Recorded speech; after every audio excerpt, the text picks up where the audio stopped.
Hello YouTuber family, કેમ છો? સૌને ગુડ મોર્નિંગ, જય શ્રી કૃષ્ણ. ફૂલ ગુલાબી ઠંડીમાં ફરીથી આપનું હાર્દિક સ્વાગત છે. ખરેખર માઉન્ટ આબુમાં ફરતા હું ને એવી તો ઠંડીની હાલત છે, સરસ મજાની ઠંડી. અઠવાડિયાથી તમે તો રાત્રે પંખા ચાલુ કરીને ઊંઘીએ છીએ. કાલે વળી પંખો બંધ કરવું પડ્યું. હા, મચ્છરને લઈને કરવું પડે તો બાકી ગરમી નથી. મચ્છરનો ઉપદ્રવ તો છે. અમે તો યાર લાઈવ મારીએ રેકેટથી મારી જવાનું વાર્તા પૂરી થઈ ગઈ. અને આ પાછું આ લોકોને ઓલ આઉટ હતું નથી, પણ નહીં હતું, ગળામાં પકડાઈ જાય. ગળામાં પકડાઈ જાય છે. શું છે એનું દાઢમ દાઢમાલ એનું? એ ચકી એમના દાણા ખાચી ટીંગ ટીંગ ટીંગ ટીંગ ટીંગ ટીંગ કરતા કરતા થઈ ગયું ટિફિન. ચલો ભાઈ, ટિફિન થઈ ગયું છે આપણું પેક. કાલે વળી રજા પાડવાની કંઈક થશે, જોઈએ છે. એક મહેસાણામાં અર્જન્ટ પેક કરી દે તમે. અર્જન્ટ એક કામ આવેલું છે, એ શું છે તમને કાલે કહીશું. કાલે રજા પડવી પડશે મારે.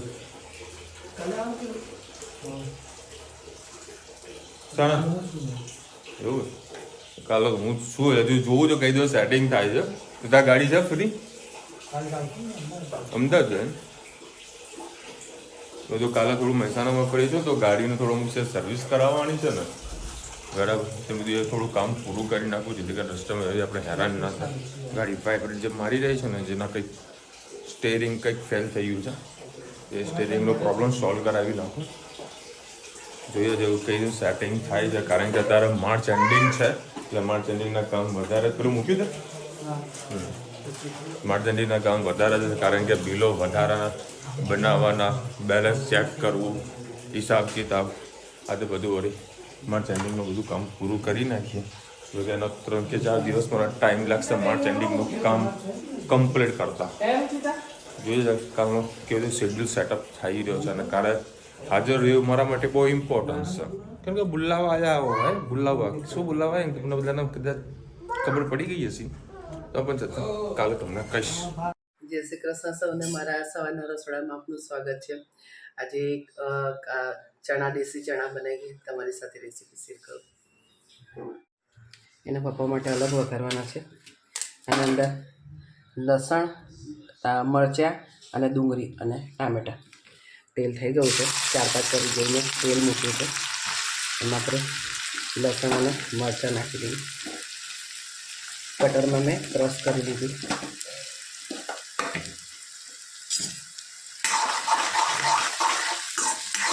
સરસ આપણે પહેલાં સોતે કરી લઈએ. ચણાને મેં રાતના પલાળ દીધા હતા, આજે સવારે બોઇલ કરી દીધા.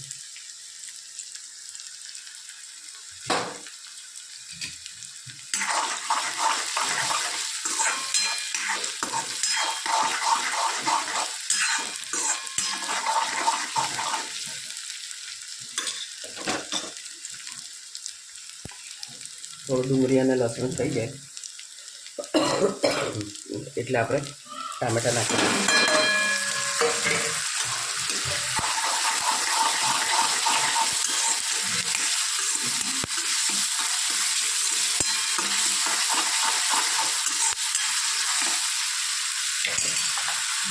એના અંદર આપણે એવરેસ્ટનો સોલે ચણા મસાલો નાખીશું,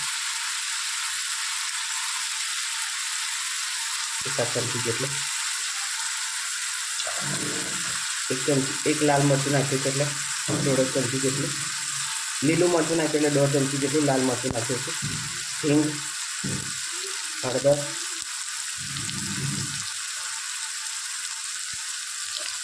ધાણા જીરું અને ચણા બફ્યા પછી મીઠું નાખ્યું છે, એટલે ગ્રેવી પૂરતું આપણે મીઠું રાખીશું.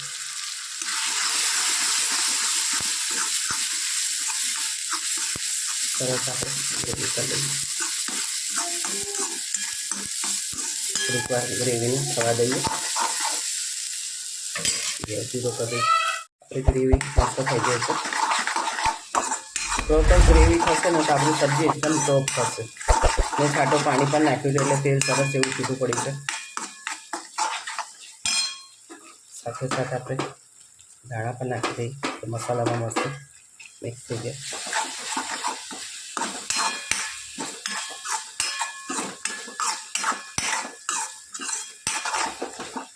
હવે જે આપણે ચણા બોઇલ કરી નાખ્યા હતા એ નાખી દઈએ.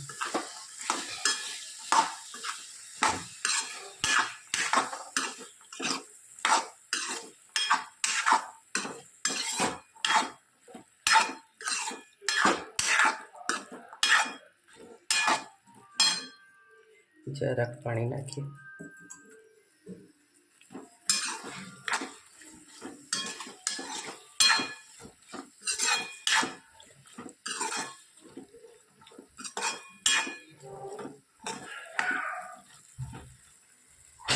આપણા મસ્ત લચકાવાળા ચણા થઈ ગયા છે. પછી પાછળથી આપણે રસો કરીશું આપણા ટિફિનમાં ભરવા માટે.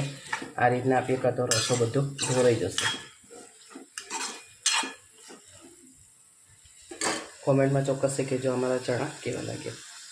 જય શ્રી કૃષ્ણ સૌને, મારા સાંજના રસોડામાં આપનું સ્વાગત છે. આજે સાંજે દાળ પકવાન બનાવ્યા. તો અમે પકવાન કેવી રીતે બનાવીએ તમારી સાથે રેસીપી શેર કરીએ. મેંદો લીધો છે 250-300 ગ્રામ જેટલો. એમાં અજમો નાખ્યો, થોડું સ્વાદ અનુસાર મીઠું, એને પસરીને ઉપરથી ક્રિસ્પી અને અંદરથી પોચી કરવા માટે 2-3 પરી જેટલું આપણે તેલનું મોણ નાખીશું. મોણ સરસ કેળવી લઈએ અને એના કઠણ નરમ એ રીતે આપણે રોટલીનો લોટ બાંધીએ એ રીતે લોટ બાંધી અને મોટી મોટી પાતળી વણી લઈએ. આગળ તમને બતાવું. નરમના કઠ્ઠાને એ રીતે આપણે સરસ લોટ બાંધી દીધો છે. બસ હવે નાના ગુલ્લા કરી અને મોટી મોટી પૂરી પાતળી કરી અને કાના પાડીને આપણે તળી લઈએ. અમારી રુચિ તો ક્યાં બેસી ગઈ રસોડા ઉપર. એ ઊભા થાકી જાય આટલી બધી પૂરીઓ બનાવવાની, એટલે પકવાન તળવાના, એટલે અમારી જગ્યા સારી છે રસોડા ઉપર બેસીને તળવાની. તો શાંતિથી બધું તળાઈ જાય અને જગ્યાએ છે એટલે મેં વણી આલ્યું અને સરસ એ તળી લે છે. સરસ ક્રિસ્પી પકવાન તૈયાર થઈ ગયા છે, જોઈ શકો છો. ક્યારેક હવે આવું ચટપટું ખાવાનું મન થાય, તમે 2 જણા ગમે ત્યારે કંઈ પણ કરીને મૂકી દે કે ભાઈ આપણે ખાવું છે તો તરત અમે ઇન્સ્ટન્ટ કરી નાખીએ. સવારથી અમારું કોઈ પ્લાનિંગ ના હોય કે ભાઈ આ કરવું એમ, તરત જ અમારું પ્લાનિંગ થઈ જાય. હવે દાળ પકવાની દાળ તમને વઘારતા બતાવું. રહી નાખી દીધી છે, થોડી તતરી ગઈ હતી, પછી મેં ગેસ બંધ કરી દીધો અને પપ્પાને દાળ વઘારી આપી. ભાઈ તમે ખાઈ લો પછી અમારું કામ થાય. રહી આપણી અડધી ફૂટી છે, અડધી બાકી રહી છે, પહેલાં ફૂટી જવા. રહી આપણી ફૂટી ગઈ. ટામેટા નાખી દીધું. અરે તમારું નથી કરતા.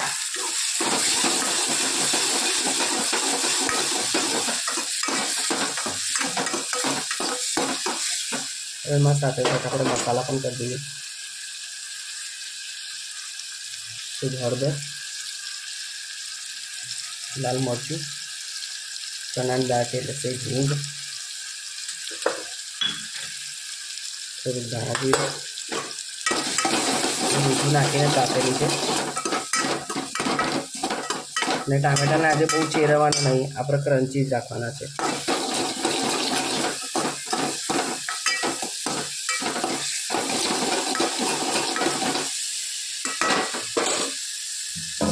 ઉતારમાં રહી નાખી દઈએ. ખરેખર આમાં રહી નથી આવતી.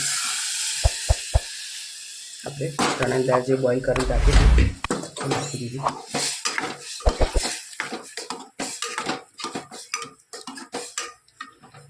બસ છેલ્લે આપણે ધાણા નાખી દઈએ. આ દાળ પકવાની દાળ. હવે અમે પકવાન કેવી રીતે પીરસશે તમને બતાવું. બોલ ને માર દીકુ. શું બેટા? ઓય લા તેડી લઉં તને. ઓય રા. પિસ્સલ બોલાવવા માટે આવી. પાપા. ઓ નો. ચલો ભાઈ 9 વાગ્યા છે. ફોન આવ્યો તો કે અમારી તમારી રાહ જોઈએ. આમાં લોકો તો ઉલાડી કરી દીધું. ખાઈ લીધો તમે તો. અને સરસ મજાની તેલની સુગંધ આવી રહી છે. હા બેટા બોલ. શું તને ખવડાવું હું? આ શું બનાવ્યું તો કે આ હું ખવડાવું. ચલ ખવડાવું. આમાં શું છે? પૂરી છે. તો હું શામાં ખાયું? મારા માટે ડીશ લાવીશ.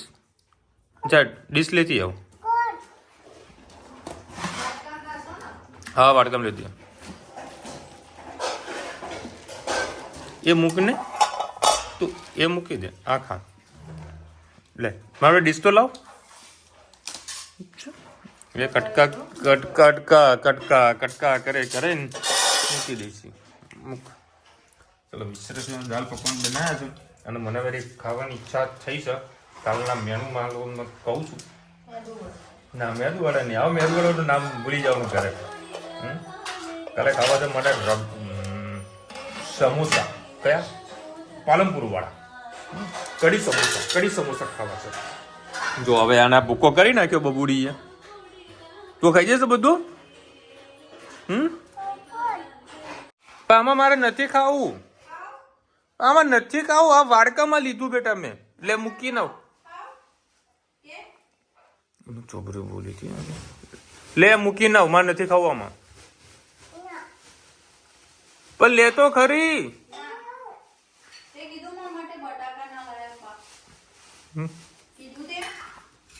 તમને એવું જોરથી બોલે છે ને, આમાં ખાવ ને આમાં ખાવ ને. આવી પછી કાબર લે લઈ જા. ઘંટી ચાલુ રહેવી જુઓ. ગરબા ગાતા ગાતા બી ઘંટી ચાલુ રહેવી જુઓ. ખાઓ બેટા. ચલો અત્યારે હું રૂચે તમને આટો મારવા માટે નીકળ્યા હતા ને તો રૂચેતા કેવું ચાલો ગાડી નવી લઈ તને વેચી મારા ભાઈ બધા કટારા ભેગા કરીને બોલો. એક તો મારી ગાડી ઉપર ભાવે છે ઘણું ફર્યું છે. ફર્યા તો ફર્યા હવે ભાઈ ને હું કરવાનું જવા દેવાનું. જે ભાવ આવે તો પછી પેલા મોરામાં કમાવે. કાલે હું જતો આવું છું. બરાબર. એને કે એક્શન કરવાની છે. આના ભાઈ હું હાલવાનું છે. હાલવાનું કશું ને એમને એમ થઈ જશે. હું કેમ ડરું છું તમને કહું કે બીજા બધાના ખોટા ખર્ચા આપતા ના કારણ હું ઉપર ટેન્શનમાં આવી ગયું. એક તો ઓલરેડી રોજ અપડાઉનનો ખર્ચો, ઘરનો ખર્ચો, બરાબર. જોકે ભગવાન દયાથી આપણે માથે કોઈ દેવું નથી પણ તો પણ છતાં આપણે બધી વસ્તુ થોડું ધ્યાન રાખવું એ જરૂરી છે, બરાબર. કારણ કે કેવું છે 7 વર્ષ ગાડી જૂની છે અને રોજ આટલું ટ્રાવેલિંગ કરો એટલે થોડુંક કે ને થાક લાગે ગાડી આ ચલાવતા. પણ બીજી વ્યવસ્થિત ગાડી હોય તો કમ્ફર્ટેબલ રહે ચલાવવામાં. આ થોડો થાક લાગે એમ. જોઈએ છે કાલે મેં હમણાં જ છું, બરાબર. કારણ કે કાલે મારે મુદત છે તેમાં હાજર થવાનું છે. તો એ બધું પતી ગાડી સર્વિસમાં આપી આવું કાં તો પહેલાં લઈ જાઉં શોરૂમ પર. બોલ ભાઈ એનું તારે કોઈ થવાનું છે. મને 2 દાડા મારે ડિલિવરી જુઓ નવી પેકટી પેક બલેનો લેવાની ગણતરી છે. રૂચિતાને કીધું રૂચિતા કે એક કામ કરો તો દિવાળી પછી લેજો. જોઈએ મન તો માનતું નથી કે નવી ગાડી હાલ કેટલાનો ભાવ? એ 9.5-10 લાખ રૂપિયાની ગાડી આવે છે બલેનો સીએનજી. તાના 2 લાખ તો આવે કે ના આવે? 2-2.5 લાખ એટલે મારે પૈસો ભરવા કશું થાય નહીં. હા મારે કશું પણ મહિને 15,000 રૂપિયા હપ્તો ભરવાનો થાય એ આવે ખાલી. ડરું એટલા માટે કે ભાઈ અમદાવાદનું શું જો આપણે નવું છે ભગવાન દે આપણે દોડીએ છીએ પ્રમાણે કામ થાય છે પણ અમારો સિઝનેબલ ધંધો વધારે થઈ ગયો છે. કારણ કે હાલ તો શું છે માર્કેટમાં મંદી છે, બરાબર. જો વેપારી બીજા લોકોના વેપાર થતા નથી. હવે રિટેલ કાઉન્ટરનો વેપારો થાય તો આપણા જોડે વેપારો આવે, પેમેન્ટ આવે, બધું તાઇફાત છે જો પેમેન્ટોના તે બધાના. અને પછી વધારે પછી સાહસ કરવા બેસીએ જો કે પૈસા તો આપણે નીકળી જાય પોતાના, કદી બાઉન્સ ના જાય, બરાબર. પણ તો પણ છતાં રિસ્પોન્સિબિલિટી એટલી છે ને કોઈ વસ્તુ લેવી હોય તો 2 વખત વિચાર કરવો પડે. ખાડો ખોદીશું તો ખાડો પૂરાશે. એ તો છે જ, બરાબર. એટલે તું કહું કે મારે ગાડી લેવા હું ગયો તો, બરાબર. પહેલા મહિનાથી કૂદ કરતો હતો, રૂપિયો હતો મારી પાસે તો 3 લાખ રૂપિયા મેં કેમનું ડાઉન પેમેન્ટ ભર્યું મને ખબર નહીં. અને એ ગાડી લઈને આવ્યો એ બલેનો લેવાનો હતો. વેન્યુ વિચારતા હતા અને ગાડી એનાથી મોંઘી ઉપાડીને લઈ આવ્યા ઘરે.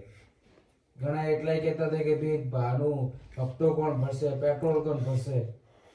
ભાઈ એ શું કેવું છે ભાઈ, તમારું સોશિયલ મીડિયાનું પ્લેટફોર્મ છે, બરાબર.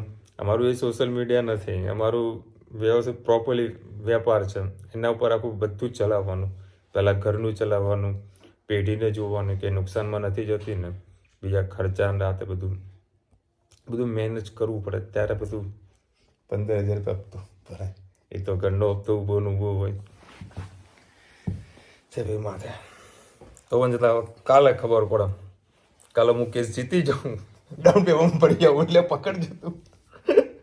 કાલે કેસ જીતી જાઉં ને તો ડાઉન પેમેન્ટ પહેલું ભરીને આવું.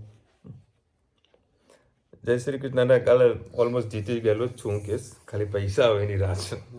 કેસ આપણે જીતી જ ગયેલા છે. જય શ્રી કૃષ્ણ વિશાલભાઈ, તમારી બર્થડે 20 માર્ચે છે. તે દિવસે મારા પાપાનો બર્થડે છે. માસીનો સ્વભાવ બહુ સારો છે, ધનવી ક્યુટ લાગે છે. તમે છે ને બહુ ખોટા છો. મારો જન્મદિવસની મારી જન્મ તારીખ છે 22 માર્ચ. 22 માર્ચ ને મમ્મી? 23 માર્ચ. 23 માર્ચ. મારા કરતા મમ્મીને વધારે ખબર હોય. 22 કે 23 મમ્મી મારો જન્મ એને ખબર હોય, એને તારીખ જે લખી આપણે યાદ હોય. 22 તારીખે મારો જન્મદિવસ છે. અને 20 તારીખે તમારા ફાધરનો જન્મદિવસ કીધું ને. તો 19 તારીખે ખાસ કોમેન્ટ કરજો તો આપણે એમનો બર્થડે વિશ કરીશું. સાચી વાત છે અમૂલભાઈ, વરિયાળી ખલાસ થઈ ગઈ છે. વિશાલ માસીની વરિયાળીનો શીરો બનાવ. જો આયા ને, મેં ના કીધું અમેરિકાથી બીજું કોમેન્ટ આવશે, આવી ગઈ ને. વરિયાળીનો શીરો તો ના થાય, પણ વરિયાળીની સુખડી થશે. એક જ થયું. સુખડી થશે. વલિયારી અને તલ મારી નાની સુખડીમાં નાખતા હતા. તમે બટાકાની શાકમાં તેલ બહુ વધારે વાપર્યું છે. અમારું તેલ તો 4 જ પડ્યું હોય, પણ આ વખતે મરચું છે ને થોડું કલર વાળું જેવું આવ્યું છે, એટલે તમને તેલ વધારે દેખાય છે. પાણી લાલ લાલ થઈ જાય એટલે મોબાઈલમાં કલર આમ તમને એવું લાગે કે તેલ વધારે છે. અમૂલભાઈ લખી રહ્યા છે, મને તો કોઈ પણ વાનગીમાં વરિયાળી ભાવતી જ નથી. મેં તો એટલે કોમેન્ટ કરી કે ઘણા દિવસ માસીના રસોડામાં વરિયાળીનો વપરાશ દેખાતો ન હતો. હા અમૂલભાઈ વાહ. અમને થેપલા તો બને આ ટાઈમમાં જોઈ નહીં તમે, મેં વરિયાળી નાખી હતી. કે વાત કહેવાની તારી નીકળી ગઈ મગજમાંથી મારા. કશું વાંધો, નેક્સ્ટ ટાઈમ કહીશ તમને. મિક્સરમાં પીસે એટલે આવો કલર થાય. હા વાત સાચી તમારી. મિક્સર પેલા જ્યુસરમાં પીસ્યું તો લાલ થાત. બરાબર, કારણ કે પેલા દાણા બી 0-0 કરી નાખ્યા હતા ને. માસીને બર્થડેમાં ગિફ્ટમાં વરિયાળીની બોટલ આપવાની છે. માસી વરિયાળીનો હલવો રેસીપી બતાવશો. વલિયારી કેટલી મોંઘી છે ખબર છે તમને? 50 રૂપિયાનું 100 ગ્રામ વલિયારી છે. અત્યારે તો લોકો મુખવાસ પણ નહીં મૂકતા હોટલો મોંઘું. એ તું નહીં મૂકતો લે? આપણે તો મૂકીએ. મેં એક ઘણા ટાઈમ પહેલાં મેં તમને એક વાત કીધી, જ્યારે ભાવેશનું ઓપનિંગનું પ્રોગ્રામ હતો ને, તે ભાવેશે વળી મેં તમને એક વખત કીધું અમે બહુ કોમેડી કરી હતી ઘરમાં, જ્યારે ઘર સભા મારે ભરાણી હતી ને, કારણ કે બધું આયોજન બધું કરવાનું હતું કે આયોજન આપણે કેવી રીતે બહાર પાડીશું, મતલબ પ્રસંગને કેવી રીતે કહીએ ને કે ભાઈ પૂરું કરીશું.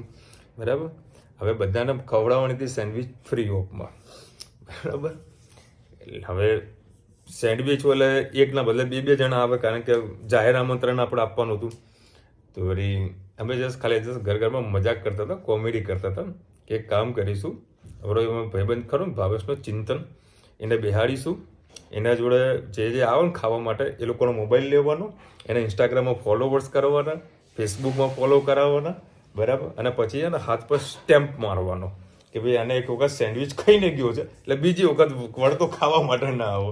આવી તો અમે આયોજન કર્યું હતું, બહુ કોમેડી કરી હતી, બહુ મજા આવી ગઈ હતી. એટલે બીજી વખત લોકો ખાવા ના આવે, સ્ટેમ્પ મારેલો હોય કોઈ ના આવે ખાવા. કારણ કે મફત સેન્ડવિચ ખવડાવે એટલે 3,3500 લોકોને સેન્ડવિચ ખવડાવી હતી યાર.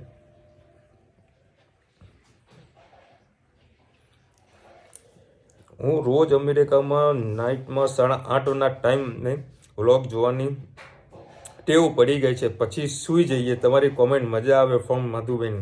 હા મધુબેન, તમે લોકો જુઓ તો અમને ખૂબ જ આનંદ આવે છે અને સરસ બધા લવલી કોમેન્ટો કરે છે, અમને ખૂબ જ આનંદ આવે છે. બરાબર, પણ આજે બધી કોઈ કોમેન્ટ ના કરી, સીસીટીવી ફૂટેજ લીકેજ ક્યાંથી થયું? બસ આપણે આમ પ્રેમ આપતા રહ્યો, કોમેન્ટ કરતા રહ્યો, મોજ મસ્તી કરતા રહીએ. અમે પણ બહુ મજા આવે, બહુ આનંદ આવે. અને કાલે શું થવાનું છે બરાબર, કેસ જીતીને હું ત્યાં જવાનો છું કે નથી જવાનો, કે ભાઈ મારી જે જૂની ગાડી કેવી મમ્મી કેવી હા બરાબર, આ લોકો માટે ખટારો છે, મારા માટે તો મારું દિલ છે બરાબર. મેં અમારું રુચિને એક જ વસ્તુ કીધું છે, રુચિ મને છે ને ગાડી વેચવાની ગણતરી નથી બરાબર. ગાડી તો હું રાખીશ એઝ અ ડીશ, પણ દિવાળી પર આપણે નવી ગાડી લઈશું ને તો આ ગાડી મારા કોઈ માણસને ચલાવવા માટે આપી દઈશ, ઓર્ડર બોર્ડર બધું વ્યવસ્થિત લેતો આવે એ રહ્યો. કારણ કે ટ્રાવેલિંગ કરવાનું હોય તો માલ સામાન ભરેલું હોય તો ઓર્ડર વ્યવસ્થિત આપણને મળે. એ તો મારી થોડી ઈચ્છા હતી, પરંતુ જોઈએ છે, વોચ એન્ડ વેટ કે ભાઈ કંઈક થશે કે નહીં થાય. શંકર ભગવાનનો શીરો પ્રસાદી સ્વરૂપે બધાને મળશે કે નહીં મળે. આપણે શિવરાત્રિના દિવસે જ લીધી હતી ને. જુઓ બોલવાનું તો બધા હમણાં હેતને બોલાવી દીધું એ જ કે આપણે લીંબો ગણી લઈ આવીએ, ખાલી બોલવાનું જ છે, લીંબો ગણી લઈ લઈએ ને મસ્ત. ચલો મળીશું નવા વિડીયો સાથે, નવા મોજ મસ્તીની સાથે. ત્યાં સુધી અમને આપણો જય હિન્દ, ભારત માતા કી જય. અને વિડીયો ગમે તો ફટાફટ લાઈક કરો, શેર કરો, સબસ્ક્રાઈબ કરો ભૂલતા નહીં. રાધે રાધે.